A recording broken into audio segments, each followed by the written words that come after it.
प्रत्येकाने आपला आत्मविश्वास जागृत ठेवून आणि काम करत राहिलं पाहिजे, कार्यरत राहिलं पाहिजे. स्वतःसाठी सर्वच जगतात, पण समाजासाठी जे जगतात तीच मोठी माणसं जगतात. समाजासाठी जगलं पाहिजे, स्वार्थ बाजूला ठेवून परार्थ आपल्या जीवनामध्ये आणि आपण सर्वांनी परार्थी जीवन जगावं असं उद्दिष्ट ठेवून त्यातील काही तरुण एकत्र आले आणि त्यांनी उभं केलेलं आणि त्या माध्यमातून व्यसनमुक्ती असेल, समाजातील जे तळागाळातील विद्यार्थी, काही वंचित राहणारे विद्यार्थी यांच्यासाठी काम करणं असेल, माझ्या स्वरूपामध्ये आत्मसन्मान फाउंडेशन काम करत आहे. त्याचेच कार्यकर्ते आपल्यापर्यंत आज या ठिकाणी येऊन पोहोचलेले आहेत. त्यातील आत्मसन्मान फाउंडेशनचे प्रमुख विजय पाटील नांदगावला राहतात, मलकापूरला एका हॉस्पिटलमध्ये सर्व्हिसला आहे आणि आपलं सर्व काम सांभाळून आपल्या सर्व मित्र परिवाराला सोबत घेऊन ते आपलं काम उभं केलेलं आहे. त्यांनी आपल्याला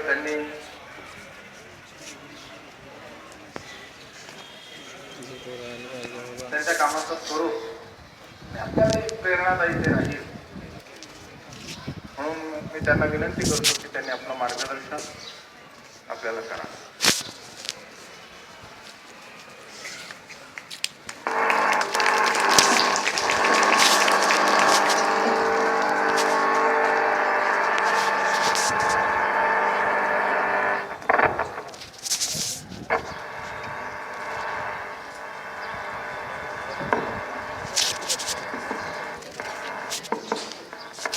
भारत माता की भारत माता की उपस्थित सर्व गुरुजन,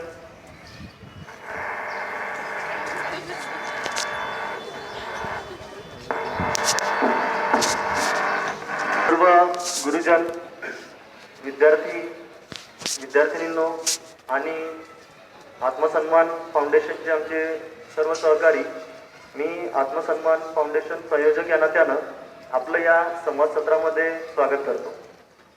मित्रहो, यामध्ये मी कुठल्याही मोठ्या चिंतनाच्या विषयावर चर्चा करण्यासाठी अजिबात आलेलो नाही आहे किंवा भाषण वगैरेचं अजिबात देण्यासाठी आलेलो नाही आहे.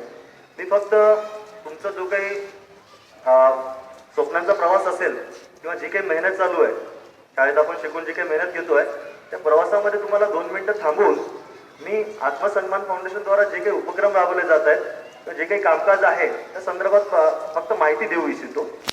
यामध्ये नक्कीच आपल्या सर्व विद्यार्थ्यांपैकी कुणाला डॉक्टर बनायचं असेल, कुणाला इंजिनियर बनायचं असेल किंवा भविष्यात कुणाला काही अजून वेगळ्या काही गोष्टी करायच्या असतील, तर यामध्ये जर असे तुरळकच लोक असतील की ज्यांना काहींचे असे स्वप्न असतील की समाजसेवा करायची किंवा देशासाठी काहीतरी करायचं, तर समाजसेवेच्या प्रती ही जी संकल्पना आहे की समाजसेवी म्हणजे एक फाटलेले कपडे किंवा केस वाढलेले एखादा उदास व्यक्ती की जो जीवनाला निराश होऊन काहीतरी लोकांच्या मदतीसाठी जातोय, तर अशी ही जी संकल्पना आहे, तर ही ब्रेक करण्यासाठी सुद्धा आणि ही स्पष्ट करण्यासाठी सुद्धा मी प्रयत्न करणार आहे. यामध्ये खरं तर आपण बघतो की आपण समाजात वावरतो, आजूबाजूला कंटिन्युअसली काही ना काही घटना घडत असतात. काही घटना मनावर परिणाम करतात, काही मंद करतात, काही तीव्र करतात. यापैकी अशाच काही घटनांचा आघात घेऊन, मनावर आघात घेऊन आणि भारताचे दिवंगत राष्ट्रपती डॉक्टर APJ अब्दुल कलाम यांच्या विचारातून प्रेरणा घेऊन, स्वामी विवेकानंद यांच्या विचारातून प्रेरणा घेऊन आम्ही आत्मसन्मान फाउंडेशनची स्थापना केली. यामध्ये काही तरुण, ज्यामध्ये काही रिक्षा चालवत असतील, काही मजुरी करत असतील, काही नोकरी करतात, काही व्यवसाय सुद्धा करतात, तर अशा सर्वांनी एकत्रित येऊन एक विचार केला की आपण दिवसभरात स्वतःसाठी जर काम करतो, स्वतःची चिंता प्रत्येकाला आहे, तुम्ही बघा, व्यवसायाची आहे, शिक्षणाची आहे, प्रत्येक गोष्टीची आहे, तर ह्या स्वतःच्या सर्व गोष्टी सांभाळून आपण काय करू शकतो की ज्यातून कोणाच्या जीवनामध्ये एक बदल येईल, कोणाच्या जीवनामध्ये भविष्यामध्ये एक उमेद जागरूक होईल. तर यामध्ये सर्वात पहिली गोष्ट जी बघायला मिळाली ती आता सर्व मला असं वाटतं यामध्ये सर्व ग्रामीण भागातलेच विद्यार्थिनी असतील. यामध्ये आपण एक बघतो ग्रामीण भागामध्ये असे काही कुटुंब असतात की जिथं सर्व गोष्टींचा काहीतरी अभाव असतो, बऱ्याच गोष्टींचा अभाव दिसतो. त्यामध्ये असंही बघायला मिळेल की घरातला कर्ता व्यक्ती गेलेला आहे किंवा घरात कर्ता व्यक्तीला व्यसन आहे अथवा कुठलं तरी वैद्यकीय संकट आलं की ज्यातून घरात अशी परिस्थिती निर्माण झाली की जे विद्यार्थी घरात शिक्षण घेण्यासाठी त्यांच्या शिक्षणावर सुद्धा याचा प्रभाव होतो. तर असे बरेचसे कुटुंब आपल्याला आपल्या आजूबाजूला दिसत असतील आणि या प्रभावामुळे बरेचसे विद्यार्थी शाळा पण सोडतात. आपण बघतो की काही विद्यार्थी हॉटेलवर कामाला जातात. आपल्या असं वाटतं चला हे जात असतील काहीतरी, यांची गरज आहे, पण आपल्याच सभोवतालचे जे विद्यार्थी आहेत आपण त्यांना त्या दृष्टीने पाहत नाहीये की ज्या त्या अडचणीत आहे. आपल्या शब्दांमुळे, आपल्या विचारांमुळे किंवा आपल्या एखाद्या कृतीमुळे त्यांच्या जीवनात बदल येऊ शकतो. तर हा विश्वासही आपल्याला जागरूक होणं फार गरजेचं आहे. तर त्या संदर्भात मी चर्चा करणार आहे. यामध्ये 2013 साली जसं मी सांगितलं आत्मसन्मान फाउंडेशनची स्थापना तर झाली, तर पुढील प्रवास जो आहे तो कसा राहिला त्याबद्दल मी माहिती सांगतोय. यामध्ये सर्वात आधी आम्ही एक उपक्रम सुरू केला, चांगले शिक्षण प्रत्येकाचा अधिकार, करूया होतकरू विद्यार्थ्यांची स्वप्ने साकार. ही संकल्पना घेऊन आम्ही शिक्षण सहायता उपक्रमाची सुरुवात केली.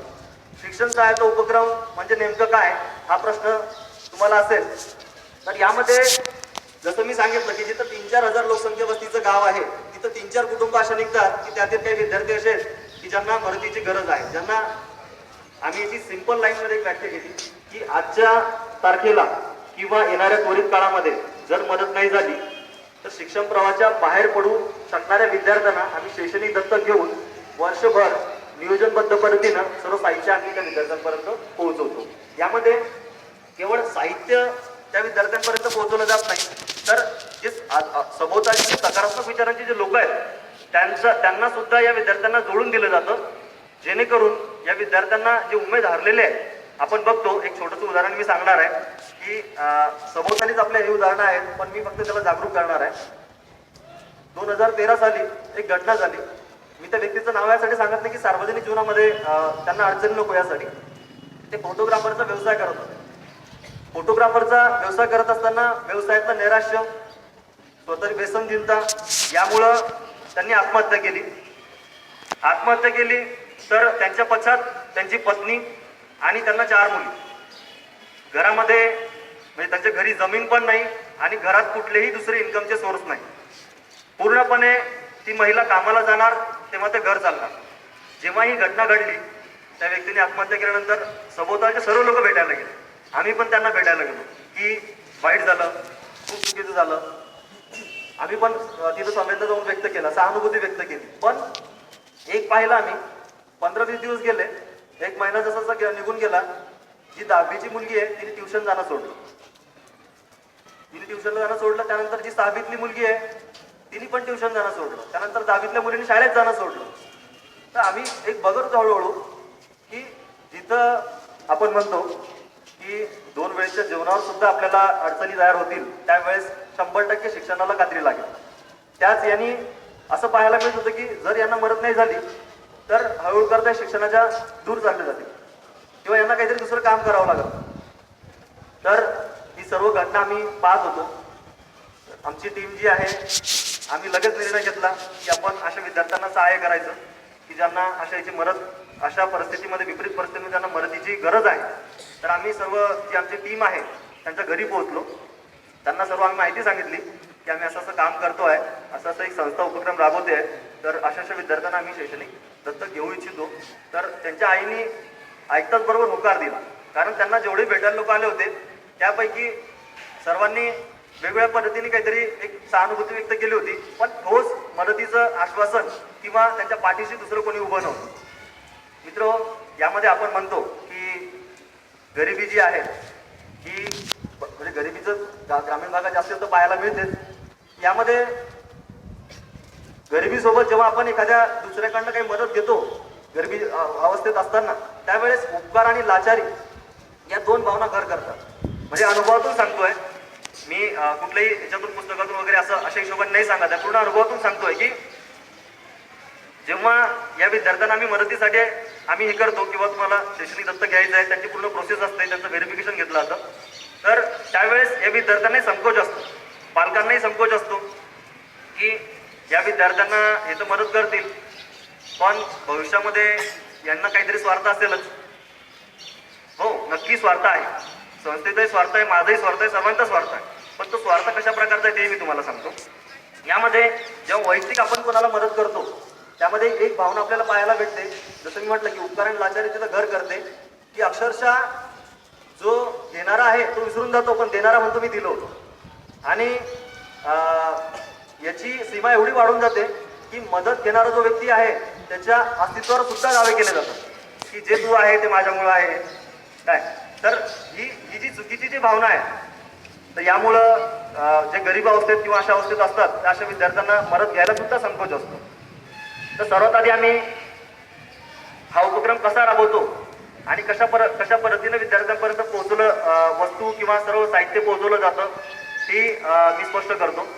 यात आधी विद्यार्थ्याला काउन्सिलिंग दिली जाते, पालकांनाही काउन्सिलिंग दिली जाते की आम्ही या विद्यार्थ्यांसाठी जे नियम आहेत तेही सांगतोय की विद्यार्थ्यांना आम्ही दत्तक तर घेऊ, पण यामध्ये तीन चार आमच्या अटी आहेत. सर्वात पहिली अट ही आहे की ज्या विद्यार्थ्याला शैक्षणिक दत्तक घेतलं तो विद्यार्थी कामाला जाणार नाही. म्हणजे जसं आपण बघतो काही आजूबाजूची मुलं हॉटेलवर जातात, काही अजून दुसरं काही शेतीचं काम करतात, सर्वात पहिलं कामाला जाणार नाही. दुसरी गोष्ट की या विद्यार्थ्याला समजा शैक्षणिक दत्तक घेतल्यानंतर 1 वर्षानंतर जर याचा सोशल फीडबॅक रॉंग असेल, जसं आपण म्हणतो की एखादा मुलगा वाईट असतो तर आजूबाजूचे लोक चर्चा करतात नाही यार तो मुलगा असा आहे, तर त्याचा सोशल फीडबॅक जर रॉंग असेल आणि शिक्षणात जर त्याची प्रगती नसेल 1 वर्षानंतर, म्हणजे फक्त टक्क्यावरून नाही इतर गोष्टी पण त्याच्या सर्व तपासल्या जातात, तर अशा विद्यार्थ्याला आपण डिस्कनेक्ट करतो.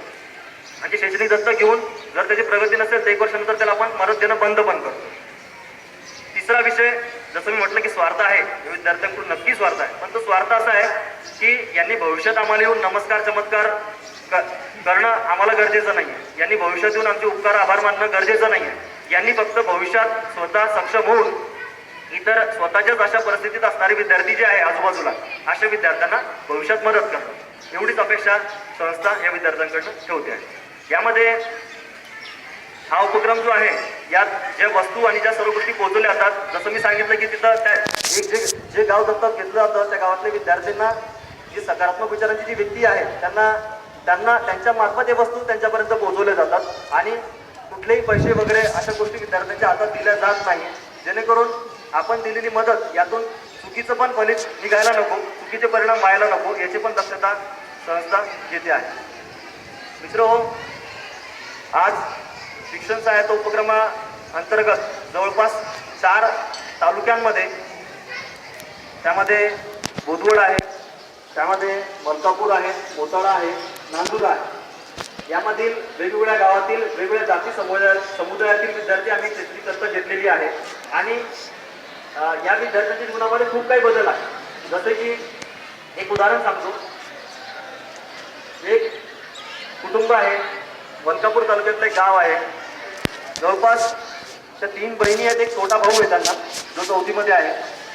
तर त्यांच्या घरी अशी दुर्दैवी घटना घडली की आईवडील दोघंही ॲक्सिडेंटमध्ये मरण पावले.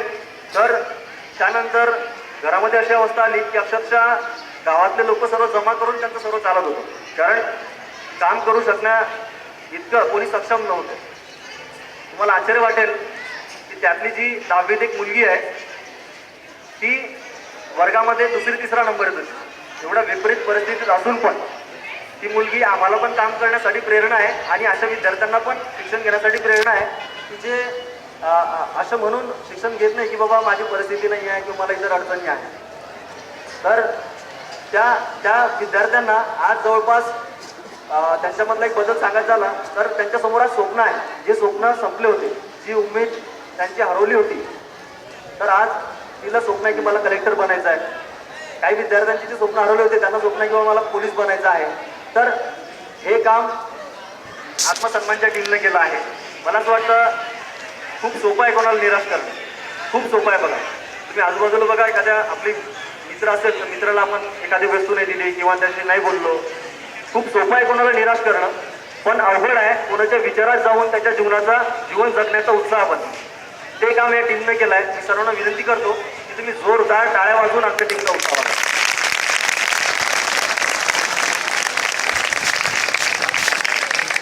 मित्रांनो, यामध्ये संस्था नेमकी चालते कशी याचा परिचय यासाठी करून देतोय किंवा सरांनी यासाठी परमिशन दिली आहे की आपणापैकीच काही विद्यार्थी जर प्रेरित झाले, जसं मी म्हटलं की समाजसेवेप्रती पाहण्याचा दृष्टिकोन हा प्रत्येकाचा वेगळा वेगळा आहे. यामध्ये जसं मी सांगितलं की आमचे रिक्षा चालवतात, काही मजुरी करतात, काही नोकरी करतात. आम्ही खूप काही वेगळं करतो असं अजिबात नाही.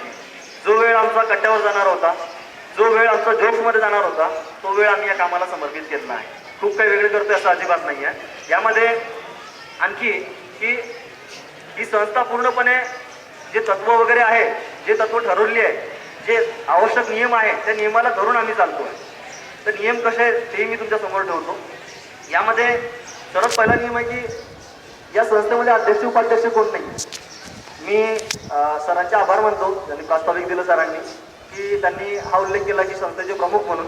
आमच्यात अध्यक्ष उपाध्यक्ष ही संकल्पना पण नाही. आणि दुसरी गोष्ट की कुठलाही कार्यक्रम असला तर आमच्यामध्ये फूल देणे घेणे ही व्यवस्था आम्ही बंद केली.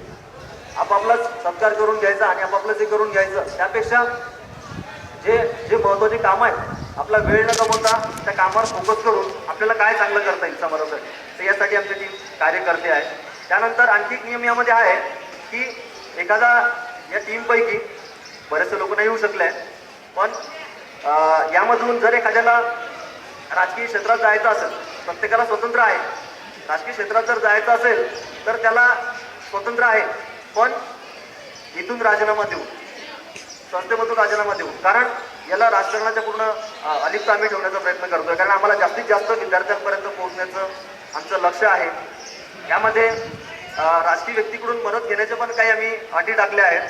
आता तुम्हाला हा एक प्रश्न पडला असेल की हा उपक्रम जो चालतोय याला खर्च तर असेलच, कारण एवढ्या विद्यार्थ्यांचा खर्च जो असतो, ट्युशन असो, जे जे जे स्टँडर्डनेस आपण आपल्या मुलांना देतो, पेन पेन्सिल वहीपासून सर्व, तर ते स्टँडर्डनेस या मुलांना पुरवलं जातं. तर यासाठी जो खर्च लागतो हा पूर्णपणे लोकवर्गणीतून केला जातो. यात सर्वात पहिली सुरुवात आम्ही स्वतःपासून करतो. जे लोक काम करतात स्वतःची उपजीविका भागवण्यासाठी, तर त्या उपजीविकेतून जी सम्यक मिळकती आहे, सम्यक मिळकती म्हणजे प्रामाणिकपणे कमवलेला जो पैसा आहे, त्या पैशातून एक छोटासा अंश आम्ही दान करून आमचा वेळ आणि आम्ही काम पण करतोय. स्वतःपासून सुरुवात यासाठी मित्र जनमानस खूप हुशार आहे. तुम्ही बघा, एखादी व्यक्ती बोलते आहे पण त्याच्या आचरणात जर नसेल तर त्याने कितीही विचार मांडले तरी काही फायदा होत नाही. मला असं वाटतं स्वतःच्या आचरणातून दिलेला संदेश हा स्वतःसाठी पण प्रेरक आहे आणि जे इतर या कामाकडे वळू इच्छितात तर यांच्यासाठी सुद्धा ही गोष्ट प्रेरक आहे. यामध्ये आणखी आम्ही फंड रायझिंगसाठी वेगवेगळ्या ॲक्टिव्हिटी आम्ही राबवतो आहे. त्यामध्ये बोदोडमध्ये तुम्ही पाहिलं असेल काही दुकानावर आम्ही मनी बॉक्स पण ठेवलं आहे. कोणी पाहिले? बॉक्स पाहिलाय? तर या बॉक्समध्ये जे काही तिथं समजा खरेदी करण्यासाठी लोक येत असतील किंवा दुकानदार हे चिल्लर 1-1, 2-2, 4-4 रुपये जे आहे स्वतःच्या इच्छेने त्यामध्ये टाकतात. यात बोदोडमध्ये आम्ही पथनाट्य घेतले.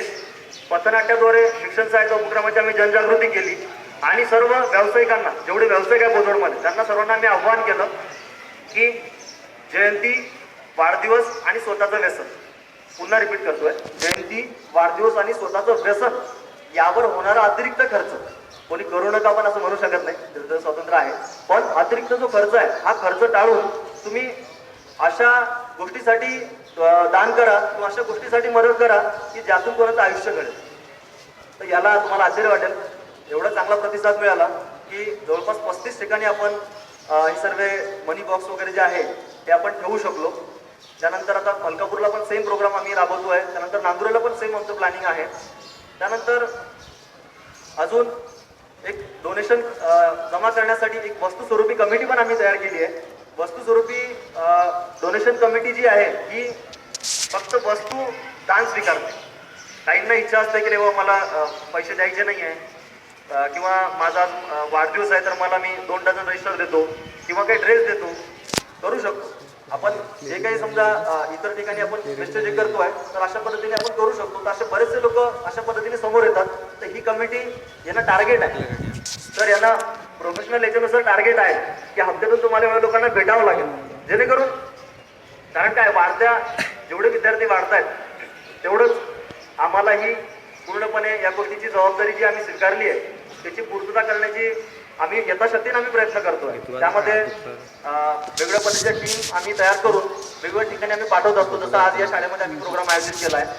यात खरं तर आणखी हा जसं मी स्पष्ट केलं की सरांनी परवानगी यासाठी दिली होती की जे विद्यार्थी आहे यातून काही क्रेडिट जर झाले तर नक्कीच त्यांच्या गावासाठी पण मदत होईल. नक्कीच काही जर अशा मुलं असतील की जे आज मदतीची आस लावून बसलेले आहे किंवा ज्यांना मदत जर झाली तर ते आज नक्कीच चांगल्या म्हणजे परत शिक्षण प्रवाहाच्या आतमध्ये येऊ शकतील.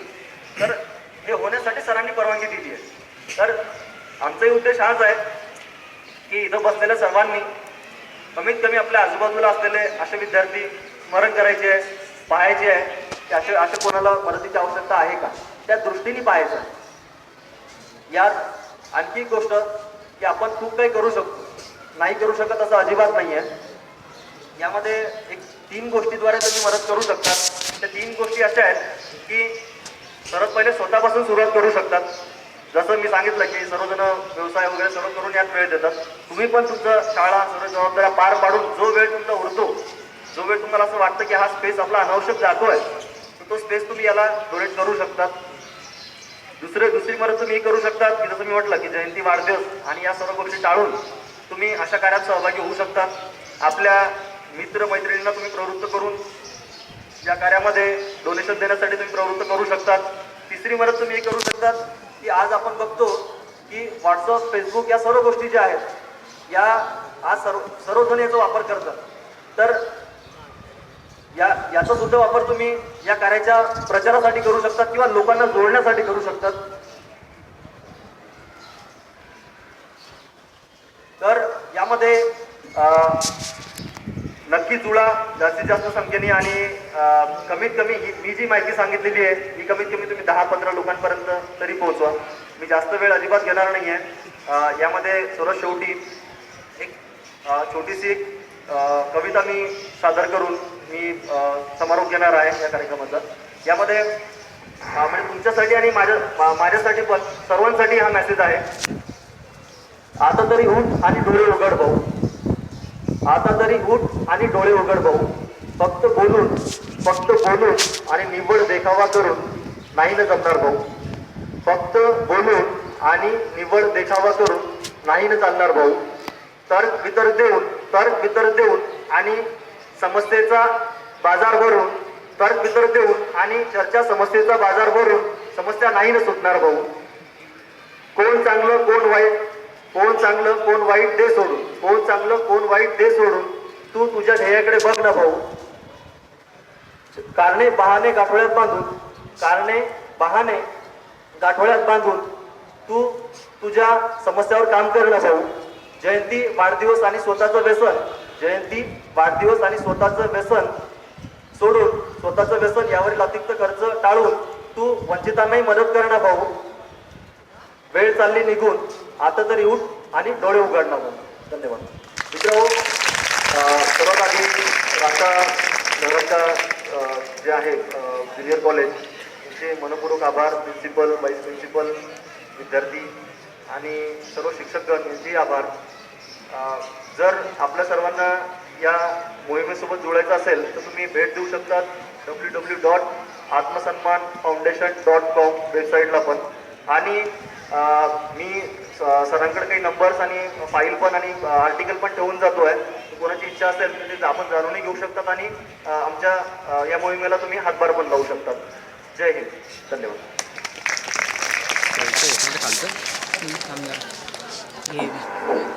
विद्यार्थी मित्रांनो, आताच या ठिकाणी आत्मसन्मान फाउंडेशनचे जे कार्यकर्ते आहे त्यांनी मोलाचं असं मार्गदर्शन तुम्हाला केलेलं आहे.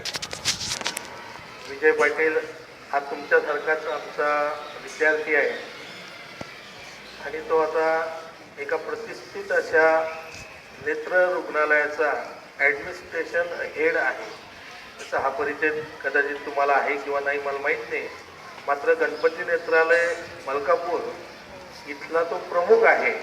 आणि असा हा आमचा माजी विद्यार्थी ज्याने समाजसेवेसाठी स्वतःला वाहून घेतलेला आहे, त्याचा खऱ्या अर्थाने आम्हाला अभिमान आहे.